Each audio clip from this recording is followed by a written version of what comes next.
guys, it's Monday. I want to bring another video to the table, and I wanted to talk a little bit about a topic that I had mentioned in previous videos that I am actually healing from in my stage of recovery, and that is codependency. And I want to touch on what that is in this video and kind of how to begin the healing process and what that looks like for people that are struggling with codependency. I want to first start off with saying that I am not a doctor. I am not a licensed mental health professional. That means I'm not a therapist. I'm not a counselor. What I am is I'm an advocate for women struggling with issues such as chronic autoimmune disease, codependency, complex post-traumatic stress disorder, domestic violence, sexual violence, body image issues, things like that. So what an advocate is someone that can give support to those struggling. But no, I'm not a licensed professional. I am in school, and you guys know that in the future I will be transitioning into the mental health field. But I figured that anybody that's been through anything can help another person. And I figured if I can reach one person, I can reach a bunch of people, and then we can all come together as a group of women and kind of support each other. So with that being said, I wanted to talk a little bit about codependency. What codependency is, by textbook definition, is an excessive reliance for psychological or emotional support from a partner who is struggling with an illness or an addiction. So basically, what that kind of looks like in layman's terms is that you may have a spouse or a partner that has an addiction problem, but you, as the other partner, relies heavily on them for support. And then you, in turn, also support them, or in other words, enable them for their behavior. Codependency is not a good thing. The textbook definition, that I have right here on my phone, because I'm a dingbat and I can't remember anything for shit, but it's a noun. Like I said, it says excessive emotional or psychological reliance on a partner, typically one who requires support on account of an illness or addiction. In my personal experience, I was extremely codependent on my partner, not my current partner, but my ex-husband, who is a severe addict, drug of choice being heroin and crack cocaine. In my darkest days, I had pretty much lost all my friends. My family was not the most supportive of my decision on continuing my relationship with that person, because they saw from a looking glass what I was going through. And at some point, when you're watching a loved one put themselves through the turmoil of someone else's addiction, and your loved one doesn't really see clearly what they're doing to themselves, you kind of, not give up, but you kind of step back. And actually, looking back now, I was extremely, extremely sad. I was alone. I was sad. I was just, I felt like I didn't have anybody. But in reality, it was probably the best thing that could have happened to me, because I learned, very quickly that codependency too has a bottom, just like addiction. And as I've said before, codependency is an addiction in itself. Some codependent behaviors, I'll talk a little bit about what they can look like. Codependency will look like, just like an example that I've had to deal with. You know, the addict getting locked up as a direct result of an addiction. While the addict was locked up, you know, I kept money on the phone. I answered every call every single time. And then when he would not call me, I would get like frantic because I was codependent on him. He was depending on me. And then when like he wasn't depending on me, I felt like a sort of a withdrawal. What causes codependency in people? They say, mental health professionals say that it stems from like early on, like your core wound or your mother wound, which we'll touch on like in a different video. But like something obviously that has either happened to you in your childhood or something that hasn't happened to you in your childhood. But we tend to hold on to things. Another scenario with codependency can look like when the addict or the alcoholic seeks recovery. In my personal experience, when my past partner was using, he relied heavily on me for a lot of things. For, you know, a lot of times for food, shelter, money, which completely looks like enabling. And enabling is a huge part of codependency, where you think that you're helping the addict, but you're actually just like pushing them further into their hole and you're preventing them from hitting a bottom. So when he would be out for like days on end, here you go, I'm banging at the door, and I'd let him in. And then, you know, he would steal all my shit, sell it, and then he would be out the door in a week. So I knew it was wrong, but I was so codependent on him needing me that, like, I couldn't stop the cycle. Which brings me to when he decided to get clean. We moved to the Eastern Shore.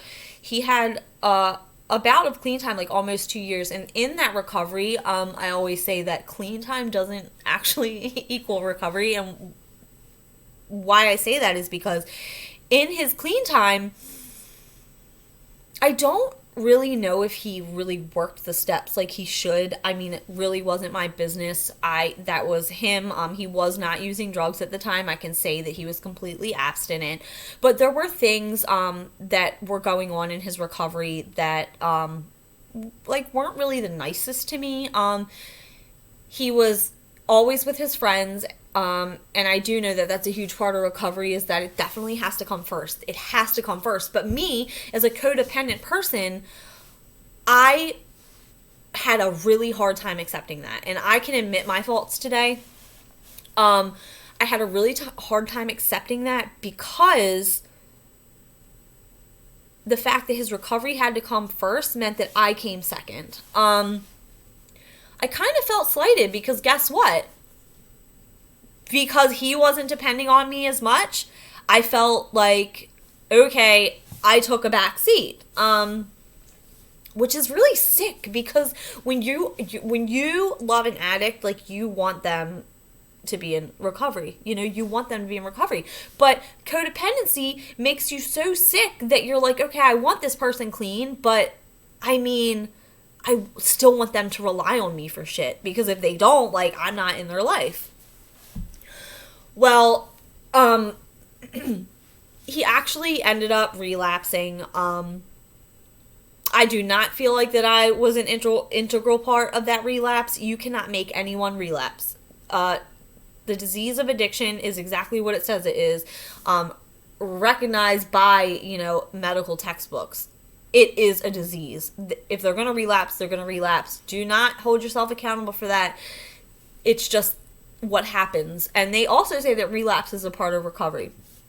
So when he relapsed that last time, actually that was not his last relapse, because he did get clean after that, but that was not a part of my story.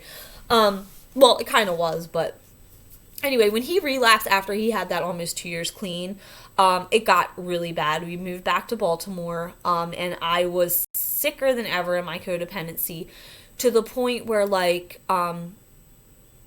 I was losing weight. I actually developed thyroid disease in that period of time, because thyroid triggers autoimmunity. And that's when, like, I kind of found out that my thyroid was in overdrive, and eventually it was going to burn itself out, because I had developed Hashimoto's disease, and that's, like, for a different video. But I remember him being gone. He was living over West Side, somewhere like West Side Shopping Center. And I remember him being gone, and I was at the end of my rope. I had no friends.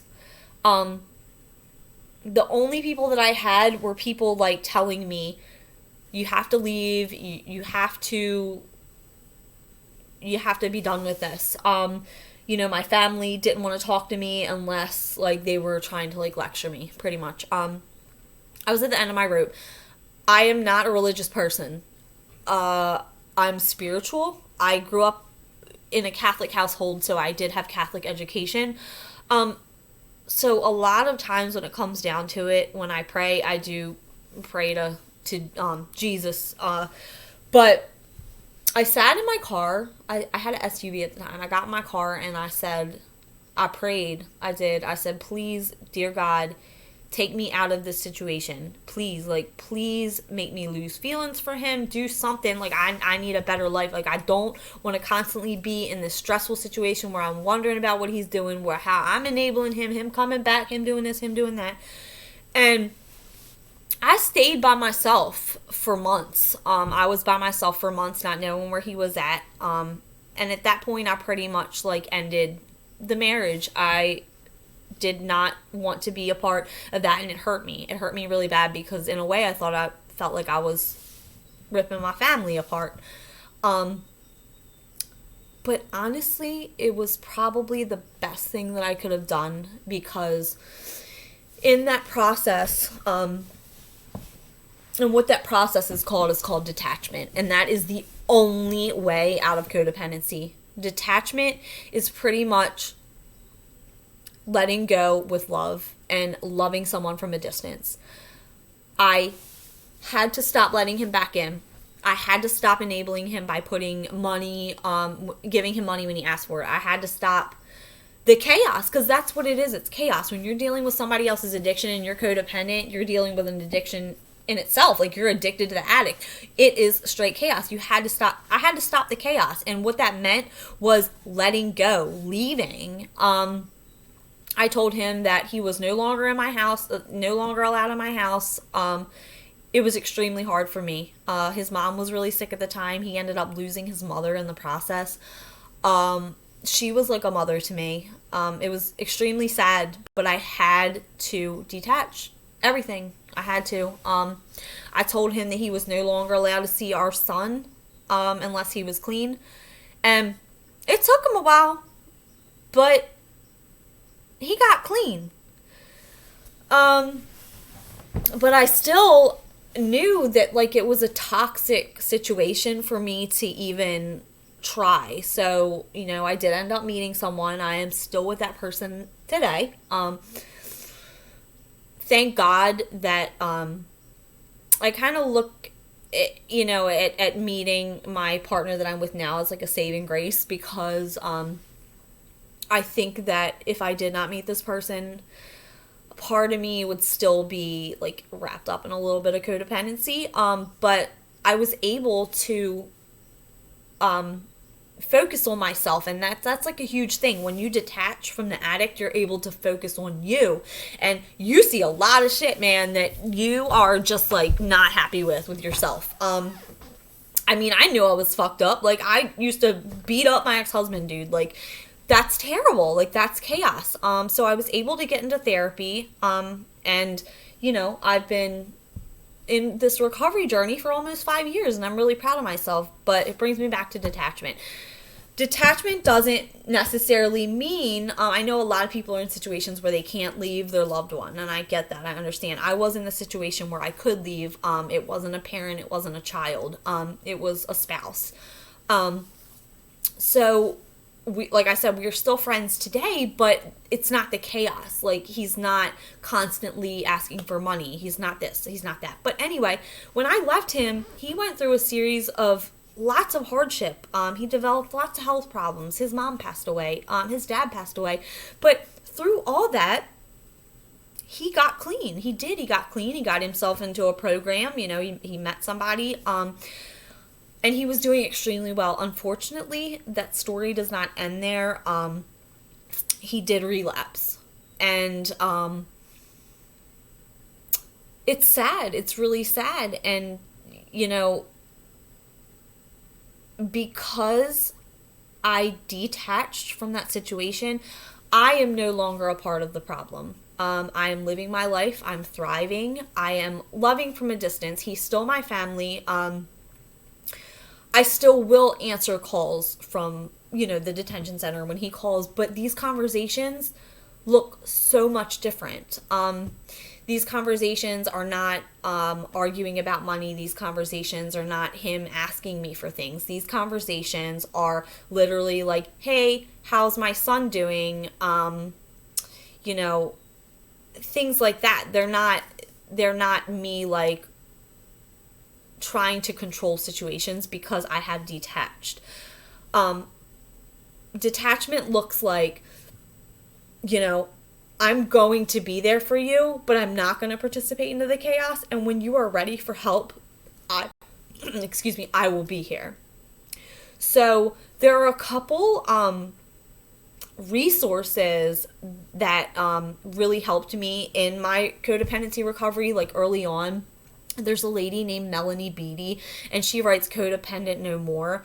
And she has a little sub page on the Hazelden recovery page, and it's called The Language of, she also wrote The Language of Letting Go, in addition to Codependent No More, but The Language of Letting Go really helped me because that's what it is. It's like we're learning a new language, and that language is live and let live. You know, you live your life, you let them live their life. It doesn't mean that you hate them, it doesn't mean that you don't like them, but you literally just have to love them in your heart.